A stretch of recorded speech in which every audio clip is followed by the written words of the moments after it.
చాలా కేసెస్ మీ దగ్గరకొచ్చి సెటిల్‌మెంట్స్ చేస్తారు గదా! మనీ కోసం చేస్తారా సెటిల్‌మెంట్? బాగా కొట్టేది. హ్మ్. ఇవతల వాళ్ళు కొట్టేది, కాల్చీలని కొట్టేది, పెద్ద పెద్ద రాళ్లతోని కొట్టేది. నా బండకేసి మొత్తం హ్మ్. కొట్టి తప్పైందని చెప్పి సారీ అని చెప్పి ఆయన కాలు మొక్కించి పంపిస్తాం. హ్మ్. మీరు నిజంగా అలాంటి డబ్బులు చాలా సంపాదించినవి ఉన్నాయి నాకు తెలుసు.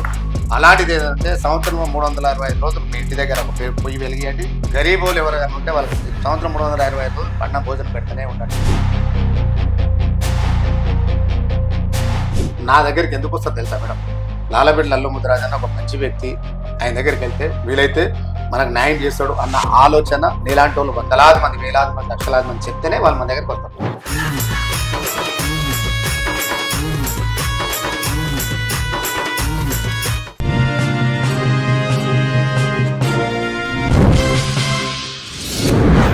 హాయ్! హలో! అందరికీ నమస్కారం. నేను మీ Ravalika. Welcome to social post TV. ఈరోజు మీ ముందుకు ఒక స్పెషల్ గెస్ట్‌ని తీసుకొచ్చాను నేను. సో, ఇప్పుడంటే సోషల్ మీడియాలో ప్రతి ఒక్కరు పాపులర్ అయ్యి ట్రెండ్ క్రియేట్ చేసుకొని ట్రెండ్ అవుతున్నారు. కానీ సోషల్ మీడియా స్టార్టింగ్ స్టేజ్‌లో ఉన్నప్పుడే ఆయన ట్రెండ్‌ని క్రియేట్ చేశారు. ఫ్యాన్ బేస్ కూడా చాలా ఎక్కువ. సో, ఇప్పటికే అర్థమైందనుకుంటా ఆయనెవరో. అంతేకాదు ఎంతో మందికి సర్వీస్ చేస్తూ పొలిటికల్‌గా ముందుకెళ్తున్న లల్లు ముదిరాజ్ గారు ప్రస్తుతం మనతో ఉన్నారు. ఆయనతో ఈరోజు స్పెషల్ ఇంటర్వ్యూ. Hi sir. నమస్తే. నమస్తే మేడం. చాలా కేసెస్ మీ దగ్గరకొచ్చి సెటిల్‌మెంట్స్ చేస్తారు గదా! మంచి కోసం చేస్తారా? మైలేజ్ కోసం చేస్తారా? మనీ కోసం చేస్తారా సెటిల్‌మెంట్? మీరు అనుకునేదంటే మేడం, చాలా మంది నాకు టైం దొరకదు మేడం. నేను కొంచెం ఏంటంటే వెంచర్లు నడుస్తుంటాయి. నేను బయట బయట తిరుగుతా ఉంటా. దాంతో ప్రోగ్రామ్స్ ఉంటాయి. ఈ ప్రోగ్రామ్స్ నీలాంటి వాళ్ళు రోజుకి 20 మంది చెప్తారు. అందులో కనీసం ఇంపార్టెంట్ అని కూడా ఇద్దరు ముగ్గురు దగ్గరికి పోవాలా. హ్మ్. ఇలా పొద్దుగాల వెళ్తే సాయంత్రం వరకు ఇద్దరు ముగ్గురు ప్రోగ్రామ్ పోగానే అయిపోతాయి. నా దగ్గరికి ఎవరన్నా నిజంగా లాలాపేట లల్లు ముదిరాజ్ అన్న మార్కెట్లో ఉన్నాడు. హ్మ్. నా దగ్గరికి ఎందుకు వస్తారు తెలుసా మేడం? లాలాపేట లల్లు ముదిరాజ్ అన్న ఒక మంచి వ్యక్తి. చిల్లర చిచ్చర ఏముండదు. ఆయన దగ్గరికి వెళ్తే వీలైతే మనకు న్యాయం చేస్తాడు అన్న ఆలోచన నీలాంటి వాళ్ళు వందలాది మంది, వేలాది మంది, లక్షలాది మంది చెప్తేనే వాళ్ళు మన దగ్గరికి వస్తారు. హ్మ్. లాలాపేట అన్న మంచోడు కాదు.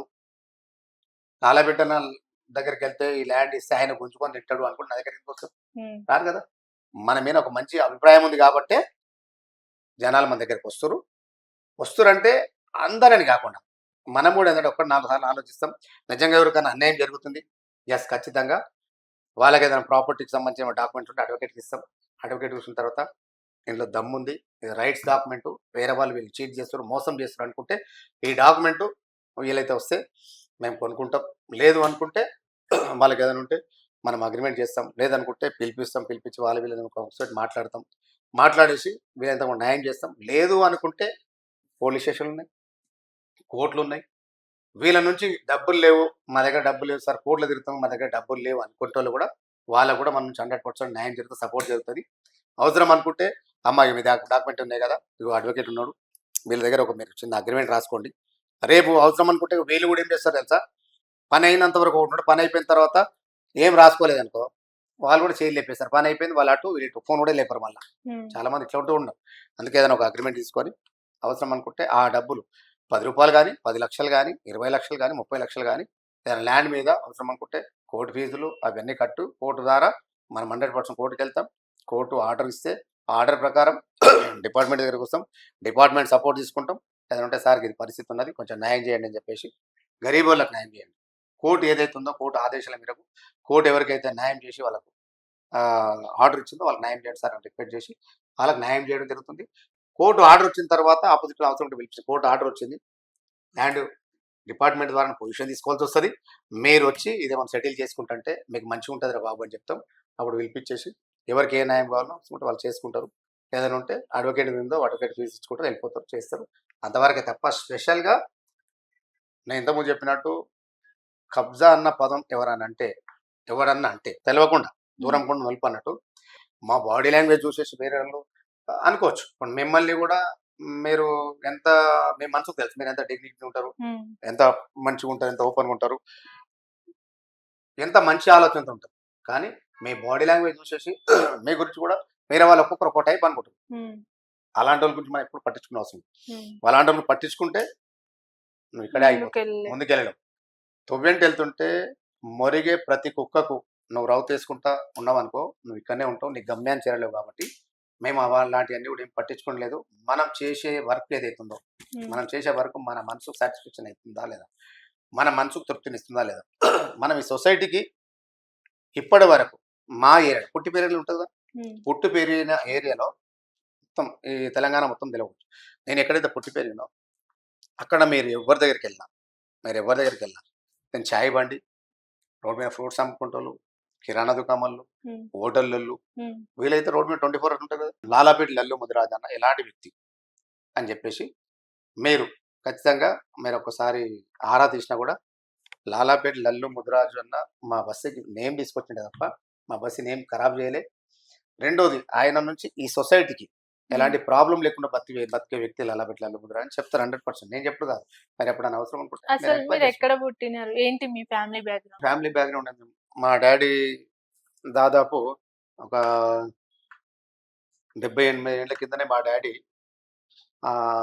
70 సంవత్సరాల కింద మా డాడీ ఇంటర్మీడియట్ చదువు, 70 సంవత్సరాల కింద ఇంటర్మీడియట్ చదివితే ఈ భారతదేశంలో ఏ జాబ్ కావాలన్నా ఆ జాబ్ ఇస్తారు.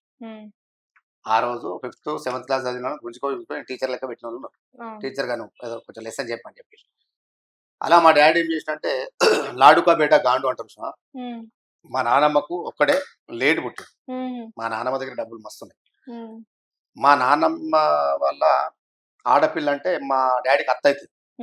ఆ అత్త కూడా పిల్లలు లేరు, ఆమె కూడా డబ్బులు ఉండాలి. వీళ్ళిద్దరి మధ్యలో ఏమైపోయిందంటే ఇంట్లో ఒకటే కొడుకు, అక్కడ అల్లుడు, అంటే సొంతంగా బాగా పెంచడం చేయడము, చదువులు చదివించడం చేయడం ఆడి వరకు బాగానే ఉంది. ఆ రోజు జాబ్ చేస్తే ఒక 70 సంవత్సరాల కింద జాబ్ చేస్తే 50 రూపాయలు 40 రూపాయలు వచ్చేదండి. అదే రోజు మా డాడీ దగ్గర ప్రతిరోజు జేబులో ఒక 20 రూపాయలు ఉన్నాయనుకో, ఆ జాబ్కి వెళ్తాడా? దగ్గర నేను అంటే మీరున్నారు, మీ శాలరీ ఎంత, ఇప్పుడు 50,000 ఇస్తాం ఇక్కడ, డైలీ మీ దగ్గర 1,00,000 రూపాయలు జేబు ఉందనుకో, 50,000 నెలంతా పనిచేస్తే 50,000 పనిచేస్తామని. అట్లా మా డాడీ ఏం చేసినంటే, ఇది ఓపెన్ చెప్పాలంటే లాడుగా బేటా గాడు, లాడు ఎవరు తయారు చేస్తే వాడు గాడుగా తయారు చేస్తాడు. మా డాడీ మమ్మల్ని కన్నాడు, పెంచిండు, పెద్ద చేసిండు, మంచిగా చూసిండు, బాగానే ఉంది. కాబట్టి మా డాడీ ఏం చేసినంటే మమ్మల్ని, మా డాడీ చదువుకున్నా మమ్మల్ని చదువు రూట్లో పంపించాలంటే వేసిండు, ఏదో గవర్నమెంట్ స్కూల్ ఏదో చేసిండు. మా డాడీ ఉన్న అప్పుడు కల్చర్కి ఏంటంటే మాకు ఏదైనా ప్రైవేట్ స్కూల్లో కూడా వేసుకోవచ్చు. ఒక 40 సంవత్సరాల కింద ఆల్మోస్ట్ ప్రైవేట్ స్కూల్స్ కూడా ఉన్నాయి, ప్రైవేట్ స్కూల్స్ కూడా ఆడాడు ఉన్నాయి. అయితే ఆ రకంగా ఏంటంటే మాకు మంచి స్కూల్ వేయకపోవడం, కాకపోతే ఏంటంటే మంచి చెడ్డలు పెంచిరు చేసిరు, ఇది ఇట్లా ఉండాలా ఇట్లా ఉండాలని చెప్పారు, అంతే తప్ప స్పెషల్గా మా డాడీ ఒక ఈ మౌలాలిలో రైల్వే మగధం ఒక 200 మంది లేబర్ డాడీ చేసింది అప్పట్లో. తాత ఫస్ట్ మగధం, తాత తర్వాత డాడీ తర్వాత మా పెద్దన్న. ఇక మేమందరం ఇక్కడనే పుట్టి పెరిగినాం కాబట్టి నాదేమో రైల్వే కోటర్స్, ఇక లాలపేటలో రైల్వే కోటర్ స్కూల్ నాది. ఏది ఉన్నా కూడా ఏంటంటే గవర్నమెంట్ స్కూల్స్ అంటే ఎట్లా ఎవరు పట్టించుకోలేదు, పెద్ద చదువుకులేదు, స్కూల్ కానీ పోవాలా, ఎక్కడో తిరగాల, ఏమో చేయాలా, 6 నెలలు ఇంటికి రాకపోవడం ఉండడం, నేను ఎవరు పట్టించుకోకుండా అట్లా అవన్నీ కూడా మేము ఏంటంటే దగ్గర నుంచి మేము ఫేస్ చేసినాం. కాబట్టి అట్లా ఫేస్ చేసినా కూడా మా మనసులో ఏంటంటే ఎవరిరైనా డిస్టర్బ్ చేస్తారు, కొత్త రోడ్డు పోటీ ఎవరైనా పోతే కొడుతురు, ఎవరైనా రోడ్ మీద ఏమైనా బిజినెస్ చేస్తున్న కొడుతురు, ఏదైనా కిరాణా షాప్లో రోడ్ వచ్చి రౌడీజం దాదాగిరి చేస్తారు, అలాంటి వాళ్ళని నేను ఇన్వాల్వ్మెంట్ అయ్యేది. బాగా కొట్టేదంటే ఇక వాళ్ళు మనం ఎందుకు రా అంటుంటే వాళ్ళు మనల్ని కొట్టేది, మనం వాళ్ళని కొట్టేది, నెత్తులు వాళ్ళు కొట్టేది, కాల్ చేయలేదు కొట్టేది, పెద్ద పెద్ద రాళ్లతో కొట్టేది, బండి సైలెన్సర్ ఉంటుంది లూనర్లు, అవి పెద్ద పెద్ద సైలెన్సర్ తీసుకుని కొట్టేది, వాళ్ళతో పాటు ఇక అడ్డం వస్తే బస్సులు ఆపేది, రోడ్ల మీద డిస్టర్బ్ చేసి, అంటే డిస్టర్బ్ అంటే నాలెడ్జ్ లేక, అంటే అందులో కూడా ఏంటంటే ఎదుటోళ్ళని ఎవరిని డిస్టర్బ్ చేయదు. నీ దగ్గర డబ్బులు ఉంటే నీ బతుకు నీ తిండి నువ్వు తిను, లేనోడు ఉంటే నూకలను తింటాడు, తినడానికి లేనోడు నూకలను తింటాడు, నువ్వు సన్న బియ్యం అని తింటావు, నీ జాగా నీదే మాదే, ఎదుటోని తక్కువ చేసి చూడదు, ఎదుటోని కించపరచదు. అలాంటి ఆలోచనలు ఉంటే నేను అప్పుడు కాదు ఇప్పుడు కూడా రియాక్ట్ అయితే, ఇప్పుడు కూడా తట్టుకోలేదు. ఇప్పుడు కూడా మన ఇంటి పక్కల కానీ రోడ్ల మీద వెళ్తుంటే ఎవరైనా న్యూసెన్స్ చేసారు, అమాయకం తీసుకొని కొడుతుంటే మేము వెంబడే బండి ఆపేస్తాం, మా తమ్ముళ్ళు వాళ్ళు ఉంటే ఫస్ట్ పిలిపించేసి ఏమైంది అడుగుతాం, తప్పే ఉందంటే మేము వాళ్ళని విడిచిపెట్టము, నా బండకేసి మొత్తం కొత్తి తప్పైందని చెప్పి సారీ అని చెప్పి ఆయన కాలు మొప్పించి పంపిస్తాం. ఇవాళ కూడా ఎవరికైనా అన్యాయం అవుతుంది, ఆడపిల్లకి ఎవరు నిజంగా న్యూసెన్స్ ఇస్తుంది, వాళ్ళకని కాదు, మీకైనా మీ ఆఫీస్లో కానీ మీ దగ్గర కానీ ఎవరైనా ఎక్కువ న్యూసెన్స్ చేస్తారు, ఎవరైనా మేము టార్చర్ పెడుతున్నాం, డిస్టర్బ్ చేస్తారు, మానసికంగా హింసిస్తారు అన్న, లాలబిడ్డలు అన్న అని ఒక ఫోన్ కొడితే ఖచ్చితంగా వన్ టైము వన్ పొజిషన్ చూసుకొని వాడిని పట్టుకొచ్చి కార్లో కూర్చోబెట్టి దేశశుద్ధి చేసి ఇంకోసారి వాని ఇజ్జత్ పోకుండా బయట ఇజ్జత్ పోకుండా లోపల కూర్చోబెట్టి దేశశుద్ధి చేసి ఇంకోసారి ఎవరి దగ్గర డిస్టర్బ్ చేస్తే బిడ్డ విన్నావా సంపూర్ణ కొట్టుడు కాదు నెక్స్ట్ టైం వేరే ఉంటుందని చెప్పేసి మళ్ళీ ఆయన గుండెలు పెట్టి చేసేసి అన్న నమస్తే అని చెప్పేసి పంపిస్తాడు చేయగలరు. అంటే విషయం ఏంటంటే వీలైనంత మటుకు ఈ సొసైటీలో అందరు మంచిగా బతకాలి, ఎవరిని బతుకు వాడు బతకాలి, ఎవరిని జిందగీ వాడు చేయాలి. అంతే తప్ప డబ్బులు వేరే మనుషులు వేరే. మనుషులకు ఇంపార్టెంట్ ఇవ్వాలి. మొన్నటి దాకా బీఆర్ఎస్ పార్టీ 10 ఇయర్స్ జరిగింది. ఆ జర్నీ చేసేటప్పుడు కాంగ్రెస్ పార్టీలో ఉండని, బీజేపీ పార్టీలో ఉండని వీళ్ళందరూ ఏం తెలుసా, వీళ్ళందరూ కూడా నరకాన్ని అనుభవించారు. మాకు పదవులు లేకపోయాయి కదా.